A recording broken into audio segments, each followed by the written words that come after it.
ನಮ್ಮ ಉತ್ತರ ಕರ್ನಾಟಕದ ಈ ಕರೆಕಲ್ಲು ಗುಡ್ಡದಲ್ಲಿ ಅಡಗಿವೆ ಮಿಸ್ಟೀರಿಯಸ್ ಮ್ಯೂಸಿಕಲ್ ಬೌಲ್ಡರ್ಸ್. ಇಲ್ಲಿರೋ ಒಂದೊಂದು ಕಲ್ಲಿನಲ್ಲೂ ಬರುತ್ತೆ ಒಂದೊಂದು ಡಿಫ್ರೆಂಟ್ ಶಬ್ದ. ನಮಸ್ಕಾರ ಕರ್ನಾಟಕ, ನಾನು ನಿಮ್ಮ ಡೆಕನ್ ಬಾಯ್. ಗಂಗಾವತಿಯಿಂದ ಕೇವಲ 5 ಕಿಲೋಮೀಟರ್ ದೂರ ಈ ಕರೆಕಲ್ಲು ಗುಡ್ಡ. ಈ ಗುಡ್ಡದ ಟ್ರೆಕ್ ಹಾರ್ಡ್ಲಿ 1.5 ಕಿಲೋಮೀಟರ್ಸ್ ಇದ್ದು ಸ್ಟಾರ್ಟಿಂಗ್ ಈಸಿ ಇದೆ. ಆದ್ರೆ ಬ್ಲಾಕ್ ಬೌಲ್ಡರ್ಸ್ ನ ರೀಚ್ ಆದ್ಮೇಲೆ ಕಂಪ್ಲೀಟ್ ರಾಕ್ ಟೆರೆನ್ ಇದ್ದು balance and good shoes are really important. ಈ ಗುಡ್ಡದ ಎಲ್ಲಾ ಡೀಟೇಲ್ಸ್ ನ ತಿಳ್ಕೊಳ್ಳೋ ಮುಂಚೆ ಬನ್ನಿ ಮೊದಲು ಟ್ರೆಕ್ ನ ಸ್ಟಾರ್ಟ್ ಮಾಡೋಣ.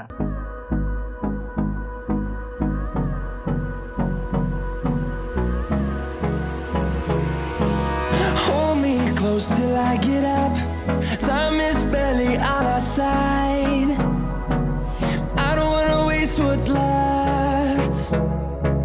The storms we chase are leading us, and love is all we'll ever trust.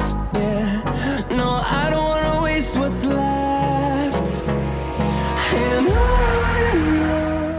ಕಿಷ್ಕಿಂಧದಲ್ಲಿರೋ ಎಲ್ಲಾ ಬೌಲ್ಡರ್ಸ್ ಬೂದ ಬಣ್ಣದಾಗಿದ್ದು, ಆದ್ರೆ ಇಲ್ಲಿನ ಒಂದು ಸಾಲು ಅಥವಾ ಒಂದ್ ಸ್ಟ್ರೆಚ್ ಮಾತ್ರ ಕಂಪ್ಲೀಟ್ಲಿ ಕಪ್ಪಗಾಗಿರೋದು ವಿಶೇಷ. It's not some magic but natural phenomenon of nature ಅಂತ ಹೇಳಬಹುದು. ಈ ಗುಡ್ಡ 4000 ವರ್ಷಗಳ ಹಿಂದೆ ಆದಿಮಾನವರ ನೆಲೆಯಾಗಿತ್ತು. ಇಲ್ಲಿ ಅವರು ಕಲ್ಲಿನ ಮೇಲೆ ಬಿಡಿಸಿರೋ ಎಷ್ಟೊಂದು ಚಿತ್ರಗಳಿವೆ. ಅದರಲ್ಲಿ ಎತ್ತು, ಜಿಂಕೆ, ಹಂದಿ, ಹಾವು, ಪಾದ, ಚಕ್ರ ಇತ್ಯಾದಿನ ನೋಡಬಹುದು. ಹಾಗೆ ಇಲ್ಲಿರೋ ಒಂದೊಂದು ಕಲ್ಲಿನಲ್ಲೂ ಬರುತ್ತೆ ಒಂದೊಂದು ಡಿಫ್ರೆಂಟ್ ಶಬ್ದ. ನೀವೇ ಕೇಳಿಸ್ಕೊಳ್ಳಿ.